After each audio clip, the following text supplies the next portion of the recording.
Welcome to Sampstra Games, the place to find new strategy games, and welcome to my top 5 games of February 2020. Now, normally we start this off with number 5, but this time I'll start off with an honorable mention, and that's Hearts of Iron 4 La Resistance. While the DLC comes out in February, the base game is from 2016, so that's definitely not a game from February 2020, but it's a pretty amazing war game. If you haven't played Heart of Iron 4 yet, you should definitely check it out. But now let's go to the regular top 5. Number 5, Sky Cannoneer. This is a very interesting game. It's sort of like a puzzle game where you need to build fortresses essentially, and you place cannons inside them and you need to destroy the enemy, which can be another fortress or it can also be dragons. It's a really fun game. It has a nice story and it's sort of like an easy, relaxing puzzle game. You can just like sit at a computer and just forget about your day. I really like this one. Number 4, Element DD2. Now this is a tower defense game and it's based on elements. It's a really interesting idea because you start off by picking a specific element and you can only place towers with that element or some basic ones, and then you need to defeat bosses of a different element in order to be able to use that element. And as the game goes on, you get power of different elements and you can get a huge variety of towers. Also, the enemies has a sort of like a modifier on them where not only you have their element, which determines how much damage you do based on what kind of towers you have, but also they can have like modifier that they're, for example, if they die they get resurrected and things like that. So it's a really fun game. I like it quite a lot. I think it's one of the best tower defense games that we've played in a while here. Number 3, Iris and the Giant.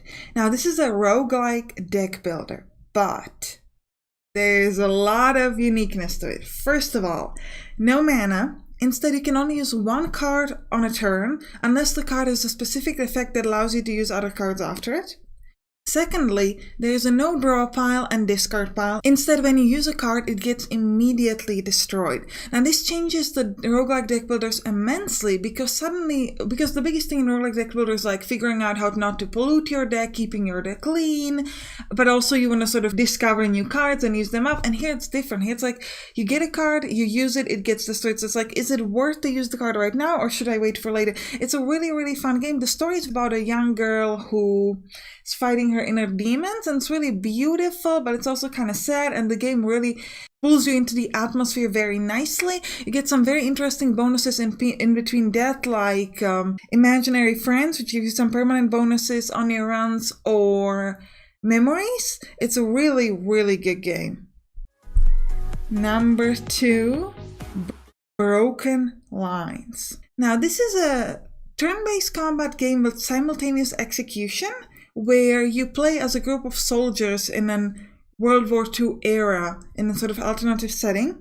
Now the graphics are beautiful, the story pulls you in, and the combat is a very unique idea and it works quite well. Because it's not quite an RTS, but it's not quite a turn-based combat game, kind of helps bridge the gap between the two genres, and it's really fun. So if you'd like, you can definitely check it out. Normally at this point we get a Patron's Choice, but Patron's Choice is actually Sky Cannoneer.